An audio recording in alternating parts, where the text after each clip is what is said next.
그날은 이란의 밤하늘에 포성이 더욱 커진 밤이었습니다. 세계 물류의 심장, 호르무즈 해협이 그대로 멈췄습니다. 이란의 함포가 실탄을 뱉었고 수백 척의 선박이 하나씩 점등을 껐습니다. 일본이 멈췄고 유럽이 돌아섰습니다. 중국조차 회항을 선택했고 강대국들도 입을 닫았습니다. 그런데 그 침묵 속에서 단 한 척만 움직이고 있었는데요. 노르웨이 운항 센터의 레이더에 잡힌 그 한 개의 점에 세계가 숨을 참았습니다. 이란은 불가능한 통과 조건을 들이밀었습니다. 경고 사격을 받으면서도 멈추는 것보다 돌파하는 것이 덜 위험하다고. 그리고 그 선택은 곧 놀라운 결과를 만들어냈는데요. 어떻게 이란을 꼼짝 못하게 만들고 그 해협을 뚫고 나올 수 있었을까요? 전쟁이 길어질수록 세계 속에서 한국의 존재감은 더욱 커지며 그들은 왜 앞다투어 한국 앞에 줄을 서는 걸까요? 지금부터 그 이유가 무엇인지 알아보겠습니다.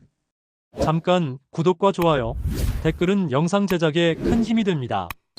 그날 밤을 저는 아직도 기억합니다. 오슬로 운항통제센터.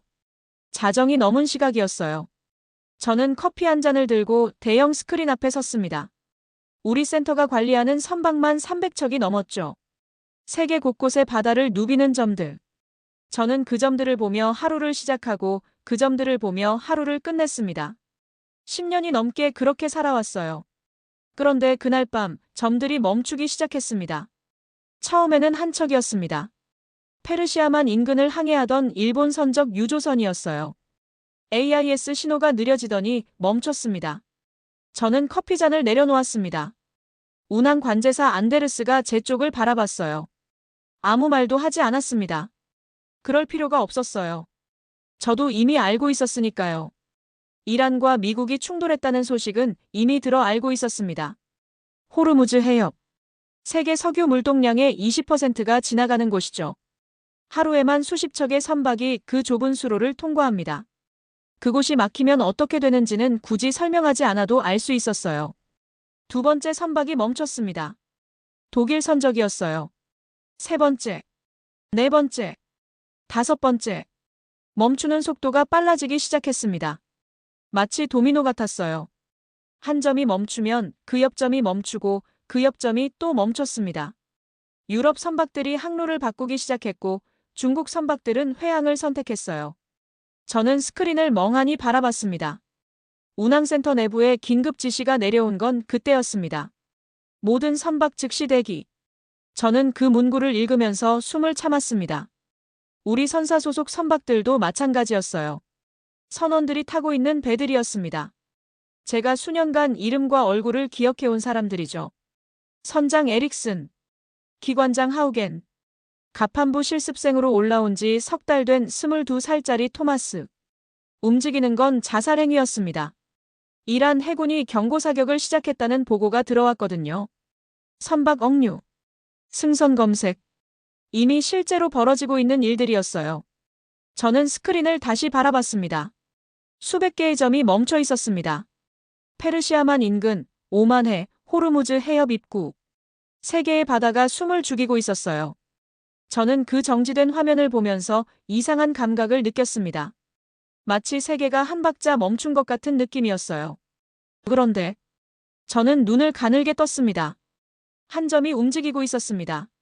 작은 점이었어요. 다른 점들 사이에 섞여 있어서 처음에는 잘 보이지도 않았죠. 그런데 분명히 움직이고 있었습니다. 느리지 않았어요. 항로를 유지하면서 속도를 줄이지 않은 채로 호르무즈 해협을 향해 나아가고 있었습니다. 저는 그 점 위에 마우스를 올렸습니다.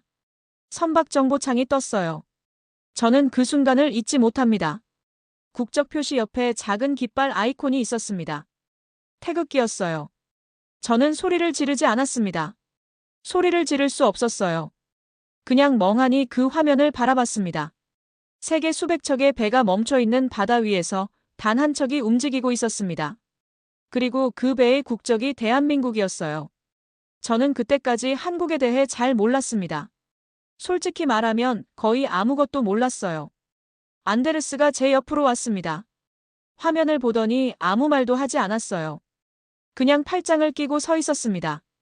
우리 둘 다 같은 점을 보고 있었어요. 움직이는 점. 한국 유조선이었습니다. 저거 보고 있어요?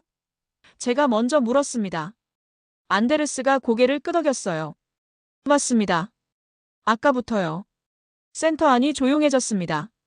자정이 넘은 시각이었는데도 자리를 지키고 있던 관제사들이 하나둘 화면 쪽을 바라보기 시작했어요. 누가 말을 전한 것도 아니었습니다. 그냥 분위기가 그쪽으로 흘렀어요. 이란 해군 경비정이 해협 입구 쪽에서 움직이고 있다는 보고가 들어온 건 그 직후였습니다. 저는 보고서를 읽으면서 손가락이 굳는 느낌을 받았어요. 경고 사격. 실제로 총을 쏘고 있었습니다. 위협이 아니라 현실이 된 거였어요. 각국 선사들의 결정이 빠르게 들어왔습니다. 그리스 선사. 통과 시도 전면 중단. 덴마크 선사. 오만 해대기. 일본 선사. 회항 결정. 한 줄씩 들어올 때마다 저는 화면의 그 점을 다시 확인했습니다. 여전히 움직이고 있었어요. 속도도 그대로였습니다. 저는 조용히 중얼거렸습니다. 저건 무모한 거야. 그런데 말을 하면서도 이상한 느낌이 들었습니다. 무모하다는 말이 맞는 것 같으면서도 어딘가 설명이 더 필요한 느낌이었어요. 저는 10년간 북해에서 항해사로 일했습니다. 위험한 판단과 용감한 판단의 차이를 압니다. 무모한 사람은 위험을 모릅니다. 하지만 위험을 알면서도 움직이는 사람은 다른 이유가 있는 거예요. 저는 한국 선박 파일을 열었습니다. 선장 이름. 박성민. 경력 20년. 저는 그 이름을 한 번 더 읽었습니다. 20년이었습니다. 북해도 아니고 태평양도 아니고 중동 항로를 20년 동안 다닌 사람이었어요. 이 해협이 낯선 곳이 아니라는 뜻이었습니다.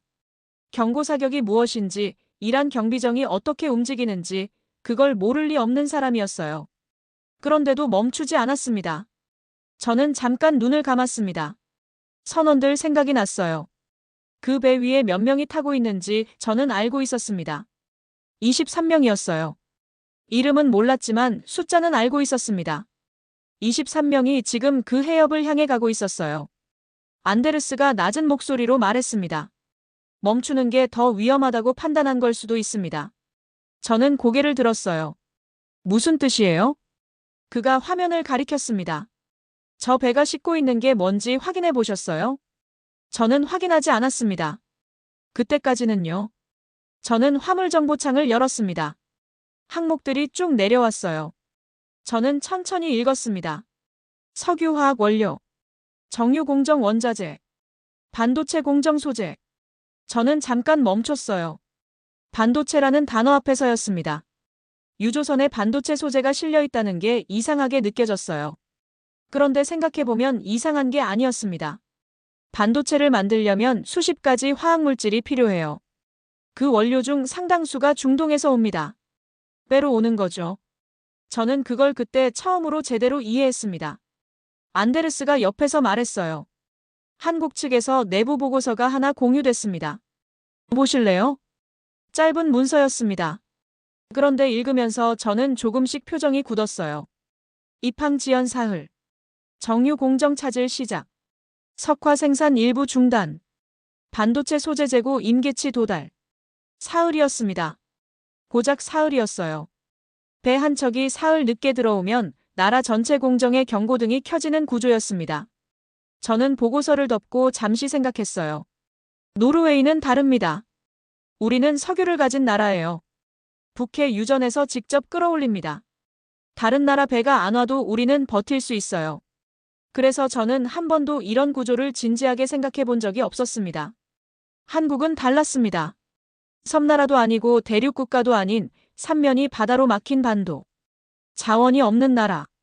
원료의 거의 전부를 배로 들여와서 그걸 가공해서 다시 배로 내보내는 나라였어요.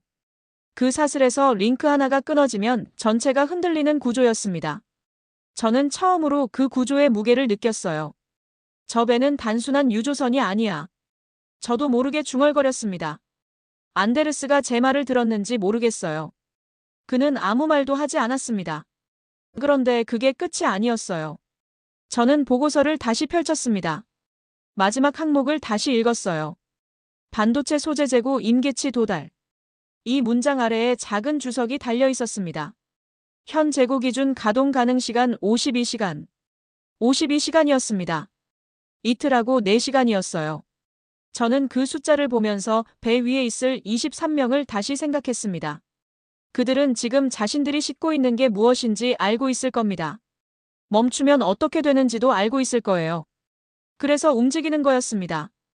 위험을 몰라서가 아니라 멈추는 것의 대가를 알기 때문에 움직이는 거였어요.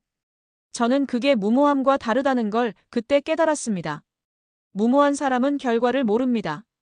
하지만 저 배의 선장은 알고 있었어요. 멈췄을 때의 결과도 움직였을 때의 위험도. 둘 다 알면서 움직이는 쪽을 선택한 겁니다. 그건 다른 종류의 용기였어요. 저는 화면을 바라봤습니다. 한국 유조선은 여전히 나아가고 있었어요. 저는 선박 정보 파일을 더 깊이 들여다보기 시작했습니다. 직업적인 습관이었어요. 움직이는 선박이 있으면 그 선박을 알아야 합니다. 선장이 누구인지, 선원들의 경력이 어떻게 되는지, 배의 상태는 어떤지. 저는 10년간 바다 위에서 일하면서 그걸 배웠어요. 배는 혼자 움직이지 않습니다. 배 뒤에는 반드시 사람이 있어요. 선장 박성민. 경력 20년. 중동 항로 전문. 기관장 최준혁. 경력 15년. 갑판장 김태현. 경력 12년. 저는 항목을 하나씩 읽어내려갔습니다. 기관팀 평균 경력이 12년이었어요. 갑판팀도 비슷했습니다. 저는 잠깐 멈췄어요. 우리 선사 소속 선박들과 비교해봤습니다. 평균 경력이 이 정도 되는 팀은 많지 않았어요. 경험 많은 선원을 구하기가 갈수록 어려워지는 시대니까요. 그런데 더 눈에 띄는 게 있었습니다. 위기 대응 훈련 기록이었어요. 보통 선박은 연간 2~3차례 훈련 기록이 있습니다. 규정상 의무적으로 해야 하는 것들이죠. 그런데 이 선박은 달랐어요. 화재 대응, 선체 손상 대처, 적대적 교신 상황 훈련. 항목이 촘촘하게 채워져 있었습니다. 가장 최근 훈련 날짜가 출항 사흘 전이었어요. 출항 사흘 전에 적대적 교신 상황 훈련을 했습니다. 저는 그 날짜를 보면서 뭔가 이상하다는 느낌을 받았어요. 우연이라고 하기엔 너무 딱 맞았습니다. 중동 항로가 불안정해지던 시점, 이란과 미국의 긴장이 높아지던 바로 그 시점에 출항했고 출항 직전에 위기 대응 훈련을 마쳤어요. 이건 준비된 출항이었습니다. 안데르스가 제 옆에서 커피를 홀짝였어요. 한국 본토에서도 움직이고 있답니다. 그가 말했습니다. 저는 고개를 들었어요. 무슨 뜻이에요? 그가 다른 창을 열었습니다. 부산항 운영 현황이었어요. 저는 화면을 들여다봤습니다. 새벽 시간이었는데도 하역 장비들이 대기 상태로 표시돼 있었어요. 긴급 처리 라인이 열려 있었습니다. 통관 절차 단축 승인이 이미 떨어진 상태였어요. 배가 도착하기도 전에 항구가 준비를 끝낸 거였습니다. 저는 잠시 아무 말도 하지 못했어요. 생각해보면 당연한 일이었습니다. 배가 위험을 뚫고 도착했는데 항구에서 처리가 늦어지면 의미가 없으니까요. 그런데 그걸 실제로 하고 있다는 게 달랐어요. 새벽에 위기 상황 한복판에서 배가 도착할 것을 전제하고 움직이고 있었습니다. 저는 화면을 보면서 천천히 깨달았어요. 이건 선장 한 명의 결단이 아니었습니다. 선원 23명의 용기만도 아니었어요. 배 뒤에서 나라 전체가 움직이고 있었습니다. 항구가 준비됐고 정유사가 긴급 라인을 열었고 통관이 단축됐어요. 배가 도착하는 순간부터 화물이 풀리고 공장이 돌아갈 수 있도록 보이지 않는 곳에서 수많은 사람들이 이미 자리를 잡고 있었던 거예요. 저는 조용히 중얼거렸습니다. 저 배 혼자가 아니야. 그 말을 하고 나서 이상하게 코끝이 찡했습니다. 왜 그랬는지 저도 잘 모르겠어요. 바다 위에서 혼자라는 느낌이 어떤 건지 저는 알거든요. 북해에서 항해사로 일하던 시절, 폭풍 속에서 교신이 끊겼던 밤이 있었어요. 그 고립감을 압니다. 그런데 저 배의 선원들은 그 느낌을 모를 것 같았어요. 뒤에서 나라 전체가 밀고 있으니까요. 한국은 배 한 척을 보낸 게 아니었습니다. 국가 전체가 그 배와 함께 움직이고 있었어요. 저는 그제야 이해했습니다. 왜 저 배가 멈추지 않는지를요. 교신 기록이 들어온 건 새벽 2시가 조금 넘은 시각이었습니다. 운항센터 스피커에서 잡음이 섞인 소리가 흘러나왔어요. 저는 커피잔을 내려놓고 스피커 쪽으로 몸을 돌렸습니다. 안데르스도 움직임을 멈췄어요. 센터 안에 있던 사람들이 일제히 조용해졌습니다. 이란 경비정이 접근하고 있었습니다. 교신 주파수가 열렸어요. 이란 측 목소리가 먼저 들어왔습니다. 영어였어요. 억양이 강했지만 또렷했습니다. 멈춰라. 검색에 응하라. 응하지 않으면 사격한다. 저는 숨을 참았습니다. 경고 사격이 먼저였어요. 탕, 탕. 두 발이었습니다. 교신 너머로 소리가 들렸어요. 저는 손이 차가워지는 걸 느꼈습니다. 스크린 위의 점이 아니었어요. 그 소리 너머에 사람들이 있었습니다. 23명이요. 그런데 한국 선장의 목소리가 들어왔습니다. 떨리지 않았어요. 천천히, 또렷하게, 감정 없이 말했습니다. 저는 한국어를 모릅니다. 하지만 교신은 영어로 진행됐어요. 저는 한 문장씩 들었습니다. 본 선박은 국제해양법에 따른 무해통항권을 행사 중입니다. 상업 선박에 대한 군사적 제지는 UN 해양법 협약 위반입니다. 본 선박은 항로를 유지합니다.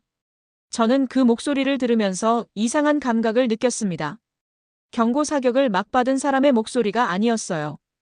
흥분하지 않았고 협박하지도 않았어요. 그냥 사실을 말했습니다. 조항을 말했습니다. 법을 말했어요. 안데르스가 낮게 말했습니다. 대단하네요. 저도 그렇게 생각했어요. 총소리를 들은 직후에 저렇게 말할 수 있는 사람이 몇이나 될까요? 감정이 아니라 언어로, 공포가 아니라 조항으로 대응하고 있었습니다. 이란 측이 다시 교신을 열었어요. 승선 검색을 요구한다. 거부하면 납포한다. 센터 안이 다시 조용해졌습니다. 저는 스크린을 봤어요. 경비정과 유조선의 거리가 가까워지고 있었습니다. 저는 그 두 점을 보면서 심장이 빠르게 뛰는 걸 느꼈어요. 한국 선장이 다시 응답했습니다. 납포는 국제법 위반입니다. 본 선박의 모든 교신은 기록되고 있으며 즉시 관련 당사국에 공유됩니다. 귀측의 행동은 국제사회에 실시간으로 전달되고 있습니다. 저는 그 말을 듣고 눈을 깜빡였어요. 영리했습니다. 감정으로 맞서지 않았어요. 위협에 위협으로 대응하지 않았습니다. 대신 상황을 공개했어요. 지금 이 교신이 기록되고 있다는 것, 세계가 보고 있다는 것을 이란 측에 알린 거였습니다. 납포를 강행하면 그 장면이 그대로 남는다는 뜻이었어요. 잠시 침묵이 흘렀습니다. 이란 경비정이 속도를 줄였어요. 완전히 물러난 건 아니었습니다. 하지만 거리가 더 가까워지지도 않았어요. 저는 그 정지된 상황을 보면서 천천히 숨을 내쉬었습니다. 한국 유조선은 항로를 바꾸지 않았어요. 속도도 그대로였습니다. 저는 그때 처음으로 박성민이라는 이름을 소리내어 읽었습니다. 파일에서 봤던 이름이었어요. 경력 20년. 중동 항로 전문. 그 짧은 소개가 이제 다르게 읽혔어요. 20년이 저 목소리 안에 들어있었습니다. 흔들리지 않는 20년이요. 센터 안에 조심스러운 안도감이 흘렀어요. 아직 끝난 게 아니었습니다. 하지만 첫 번째 고비는 넘었어요. 유조선은 계속 나아가고 있었습니다. 안도감은 오래가지 않았습니다. 이란 측 교신이 다시 열린 건 30분 뒤였어요. 경비정은 물러나지 않고 나란히 따라붙고 있었습니다. 저는 그 두 점이 나란히 움직이는 걸 보면서 불안한 느낌을 지우지 못했어요. 이번엔 목소리가 달랐습니다. 더 높은 직급이었어요. 억양이 달랐고 말의 속도가 달랐습니다. 저는 그 차이를 느꼈어요.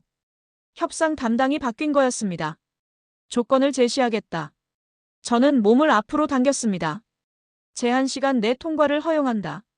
단 시간을 초과하면 납포한다. 안데르스가 즉시 계산기를 꺼냈어요. 저도 화면을 봤습니다. 호르무즈 해협 통과 구간. 현재 유조선 위치. 남은 거리. 저는 숫자들을 빠르게 읽었어요. 안데르스가 먼저 말했습니다. 불가능합니다. 저도 알았어요. 이란이 제시한 시간 안에 그 거리를 통과하려면 유조선이 낼 수 있는 최대 속도를 훨씬 넘어야 했습니다. 10,000톤이 넘는 화물을 실은 유조선이 낼 수 있는 속도가 아니었어요. 계산이 맞지 않았습니다. 함정이었어요. 통과를 허용한다는 말로 포장했지만 사실상 납포 명분을 만들어두는 거였습니다. 시간 안에 통과하지 못하면 조건을 어긴 게 되니까요. 저는 이란 측의 의도를 이해하는 순간 속이 싸늘해졌어요. 한국 선장의 응답이 오기까지 2분이 걸렸습니다. 센터 안이 조용했어요. 저는 그 2분 동안 숨을 제대로 쉬지 못했습니다. 선장이 뭘 하고 있는지 알 수 없었어요. 포기하는 건지 항의하는 건지 아니면 다른 무언가를 하고 있는 건지. 교신이 열렸습니다. 가능합니다. 저는 잘못 들은 줄 알았어요. 안데르스도 저를 봤습니다. 우리 둘 다 같은 표정이었을 거예요. 한국 선장이 계속 말했습니다. 현재 조류 방향과 속도를 반영한 실제 항행 가능 시간을 재계산했습니다. 조류를 이용하면 제시된 시간 안에 통과 구간을 완료할 수 있습니다. 저는 그 말을 듣고 화면을 다시 봤습니다. 조류였어요. 저도 항해사 출신이었기 때문에 알았습니다. 호르무즈 해협은 조류가 복잡한 곳이에요. 방향과 타이밍에 따라 선박 속도가 크게 달라집니다. 이란 측이 제시한 시간은 아마 조류를 반영하지 않은 단순 계산이었을 거예요. 하지만 선장은 달랐습니다. 현재 조류 데이터를 보고 있었어요. 실제 항행 조건을 계산하고 있었던 거였습니다. 2분 동안 선장이 한 일이 그거였어요. 포기한 게 아니었습니다. 계산하고 있었어요. 안데르스가 자기 계산기를 다시 두드렸습니다. 잠시 후 그가 낮게 말했어요. 맞네요. 조류 반영하면 가능합니다. 저는 한숨을 쉬었어요. 안도인지 놀라움인지 구분이 안 됐습니다. 이란 측은 잠시 침묵했어요. 계산이 맞는지 확인하는 시간이었을 겁니다. 저는 그 침묵이 길게 느껴졌어요. 함정을 던졌는데 상대가 그걸 풀어버린 상황이었으니까요. 결국 이란 측이 응답했습니다. 조건을 수락한다. 저는 그 말을 듣고 나서야 등받이에 기댔습니다. 어깨가 무거웠어요. 언제부터 긴장하고 있었는지도 몰랐습니다.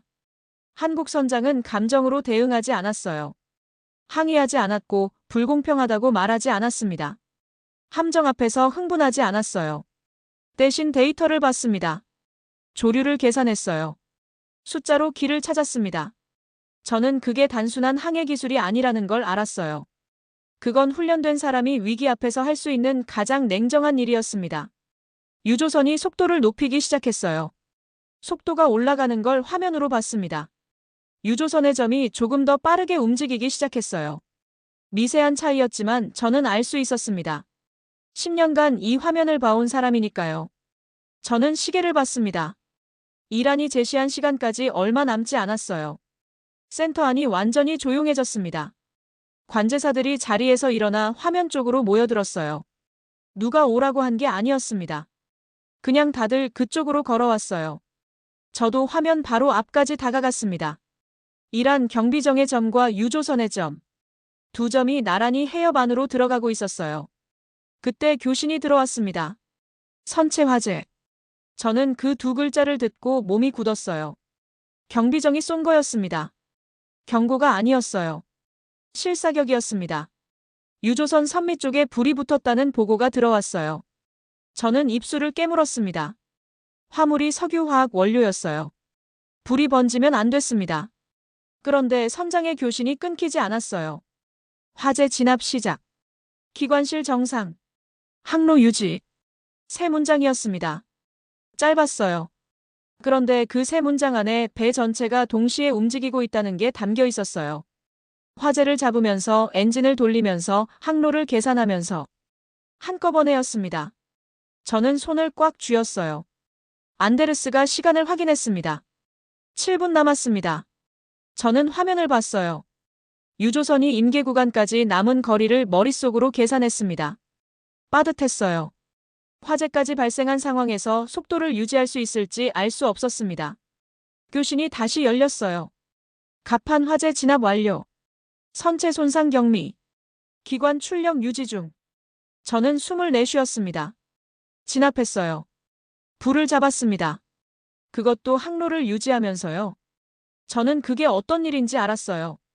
배 위에서 화재가 나면 전체가 흔들립니다. 사람들이 뛰어다니고 소리가 나고 연기가 차요.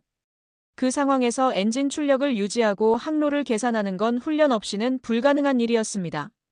출항 사흘 전 훈련 기록이 떠올랐어요. 그때 저는 그 날짜가 너무 딱 맞다고 생각했었습니다. 우연이 아니었어요. 이 순간을 위한 거였습니다. 이 5분을 위해 사흘 전에 훈련을 한 거였어요. 안데르스가 다시 말했습니다. 5분. 저는 시계를 보지 않았어요. 화면만 봤습니다. 유조선이 속도를 높였어요. 조류가 바뀌는 구간이었습니다. 선장이 계산한 그 지점이었어요. 조류가 선박 방향과 맞아 떨어지는 순간 속도가 올라갔습니다. 숫자가 바뀌는 게 보였어요. 저는 그 숫자를 보면서 가슴이 쿵 내려앉는 느낌을 받았습니다. 좋은 의미로요. 3분. 센터 안에 아무도 말을 하지 않았습니다. 저는 그 순간이 길게 느껴졌어요. 화면 위의 점이 조금씩 움직이고 있었습니다. 경비정이 다시 접근하려는 움직임이 보였어요. 하지만 이미 늦었습니다. 유조선이 임계구간 안으로 들어가고 있었어요. 1분. 저는 숨을 참았습니다. 점이 선을 넘었어요. 임계구간 통과였습니다. 센터 안에서 누군가 낮게 탄성을 질렀어요. 박수 소리가 났습니다. 저는 박수를 치지 않았어요. 그럴 수가 없었습니다. 눈이 뜨거워지는 게 느껴졌거든요. 저도 모르게였어요. 23명이었습니다. 이름도 얼굴도 모르는 사람들이었어요. 하지만 저는 그 순간 그들이 해낸 게 무엇인지 알았습니다. 영웅 한 명이 배를 구한 게 아니었어요. 화재를 잡은 사람, 엔진을 붙든 사람, 항로를 계산한 사람, 교신을 이어간 사람. 모두가 동시에 움직인 거였습니다. 시스템이 작동한 거였어요. 한국이 만든 구조가 그 5분을 버텨낸 겁니다. 저는 화면을 바라봤어요. 유조선의 점이 해협을 빠져나가고 있었습니다. 느리지 않았어요. 당당하게 나아가고 있었습니다. 속도가 올라가는 걸 화면으로 봤습니다. 유조선의 점이 조금 더 빠르게 움직이기 시작했어요. 미세한 차이였지만 저는 알 수 있었습니다. 10년간 이 화면을 봐온 사람이니까요. 저는 시계를 봤습니다. 이란이 제시한 시간까지 얼마 남지 않았어요. 센터 안이 완전히 조용해졌습니다. 관제사들이 자리에서 일어나 화면 쪽으로 모여들었어요. 누가 오라고 한 게 아니었습니다. 그냥 다들 그쪽으로 걸어왔어요. 저도 화면 바로 앞까지 다가갔습니다. 이란 경비정의 점과 유조선의 점. 두 점이 나란히 해협 안으로 들어가고 있었어요. 그때 교신이 들어왔습니다. 선체 화재. 저는 그 두 글자를 듣고 몸이 굳었어요. 경비정이 쏜 거였습니다. 경고가 아니었어요. 실사격이었습니다. 유조선 선미 쪽에 불이 붙었다는 보고가 들어왔어요. 저는 입술을 깨물었습니다. 화물이 석유화학 원료였어요. 불이 번지면 안 됐습니다. 그런데 선장의 교신이 끊기지 않았어요. 화재 진압 시작. 기관실 정상. 항로 유지. 세 문장이었습니다. 짧았어요. 그런데 그 세 문장 안에 배 전체가 동시에 움직이고 있다는 게 담겨 있었어요. 화재를 잡으면서 엔진을 돌리면서 항로를 계산하면서 한꺼번에였습니다. 저는 손을 꽉 쥐었어요. 안데르스가 시간을 확인했습니다. 7분 남았습니다. 저는 화면을 봤어요. 유조선이 임계 구간까지 남은 거리를 머릿속으로 계산했습니다. 빠듯했어요. 화재까지 발생한 상황에서 속도를 유지할 수 있을지 알 수 없었습니다. 교신이 다시 열렸어요. 갑판 화재 진압 완료. 선체 손상 경미. 기관 출력 유지 중. 저는 숨을 내쉬었습니다. 진압했어요. 불을 잡았습니다. 그것도 항로를 유지하면서요. 저는 그게 어떤 일인지 알았어요. 배 위에서 화재가 나면 전체가 흔들립니다. 사람들이 뛰어다니고 소리가 나고 연기가 차요. 그 상황에서 엔진 출력을 유지하고 항로를 계산하는 건 훈련 없이는 불가능한 일이었습니다. 출항 사흘 전 훈련 기록이 떠올랐어요. 그때 저는 그 날짜가 너무 딱 맞다고 생각했었습니다. 우연이 아니었어요. 이 순간을 위한 거였습니다. 이 5분을 위해 사흘 전에 훈련을 한 거였어요. 안데르스가 다시 말했습니다. 5분. 저는 시계를 보지 않았어요. 화면만 봤습니다. 유조선이 속도를 높였어요. 조류가 바뀌는 구간이었습니다. 선장이 계산한 그 지점이었어요. 조류가 선박 방향과 맞아 떨어지는 순간 속도가 올라갔습니다. 숫자가 바뀌는 게 보였어요. 저는 그 숫자를 보면서 가슴이 쿵 내려앉는 느낌을 받았습니다. 좋은 의미로요. 3분. 센터 안에 아무도 말을 하지 않았습니다. 저는 그 순간이 길게 느껴졌어요. 화면 위의 점이 조금씩 움직이고 있었습니다. 경비정이 다시 접근하려는 움직임이 보였어요. 하지만 이미 늦었습니다. 유조선이 임계구간 안으로 들어가고 있었어요. 1분. 저는 숨을 참았습니다. 점이 선을 넘었어요. 임계구간 통과였습니다. 센터 안에서 누군가 낮게 탄성을 질렀어요. 박수 소리가 났습니다. 저는 박수를 치지 않았어요. 그럴 수가 없었습니다. 눈이 뜨거워지는 게 느껴졌거든요. 저도 모르게였어요. 23명이었습니다. 이름도 얼굴도 모르는 사람들이었어요. 하지만 저는 그 순간 그들이 해낸 게 무엇인지 알았습니다. 영웅 한 명이 배를 구한 게 아니었어요. 화재를 잡은 사람, 엔진을 붙든 사람, 항로를 계산한 사람, 교신을 이어간 사람. 모두가 동시에 움직인 거였습니다. 시스템이 작동한 거였어요. 한국이 만든 구조가 그 5분을 버텨낸 겁니다. 저는 화면을 바라봤어요. 유조선의 점이 해협을 빠져나가고 있었습니다. 느리지 않았어요. 당당하게 나아가고 있었습니다. 부산항 입항 확인이 들어온 건 그로부터 이틀 뒤였습니다. 저는 그 알림을 받고 잠시 화면을 바라봤어요. 선원 전원 생존. 짧은 문장이었습니다. 하지만 저는 그 네 글자를 읽으면서 오랫동안 자리에서 일어나지 못했어요. 전원이었습니다. 한 명도 빠지지 않았어요. 화재가 났고 실사격이 있었고 함정 같은 시간 조건이 있었습니다. 그 모든 걸 통과하고 23명이 살아서 돌아왔어요. 저는 그날 처음으로 업무 중에 눈물이 날 것 같다는 느낌을 받았습니다. 참았어요. 하지만 참기가 쉽지 않았어요. 안데르스가 제자리로 왔습니다. 보고서 써야죠. 그가 말했어요. 저는 고개를 끄덕였습니다. 그게 제 일이니까요. 무슨 일이 있었는지, 어떻게 됐는지, 우리가 무엇을 배웠는지. 기록으로 남기는 것. 저는 그 일을 20년 가까이 해왔어요. 그런데 이번엔 쉽게 쓰이지 않았습니다. 국제해운 업계에서도 분석이 시작됐어요. 왜 한국만 움직였는가? 여러 보고서가 나왔습니다.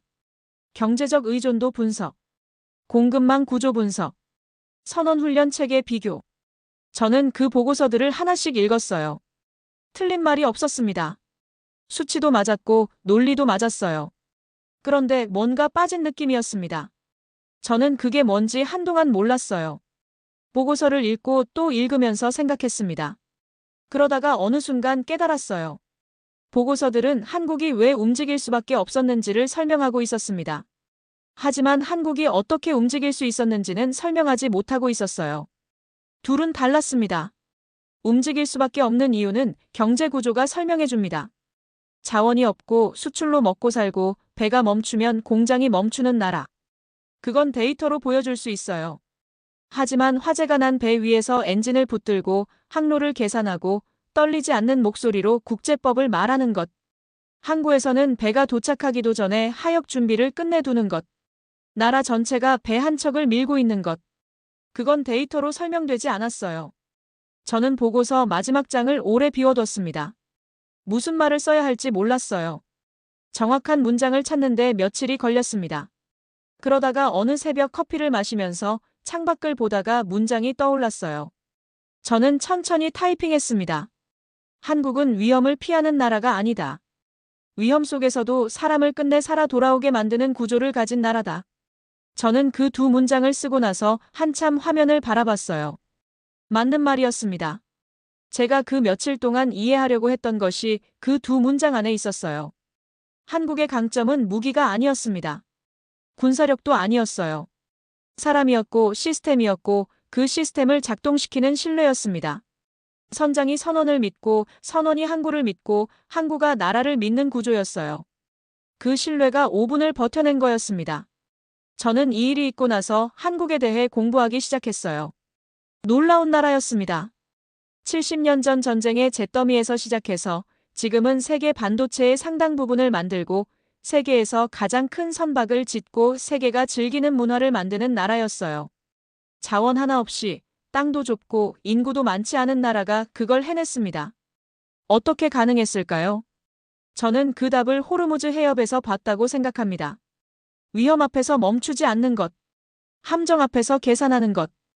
혼자가 아니라 함께 움직이는 것. 그리고 사람을 끝까지 살아 돌아오게 하는 것. 그게 한국이 70년 동안 해온 일이었어요. 그 방식으로 가난을 이겼고, 그 방식으로 위기를 넘겼고, 그 방식으로 세계 앞에 섰습니다. 저는 노르웨이 사람입니다. 바다를 압니다. 선박을 압니다. 위기가 무엇인지도 알아요. 그래서 말할 수 있습니다. 그날 밤 호르무즈 해협에서 제가 본 것은 단순한 유조선 한 척이 아니었습니다. 한국이라는 나라가 어떤 나라인지를 봤어요. 세계는 이 사건 이후 한국을 다시 계산하기 시작했습니다.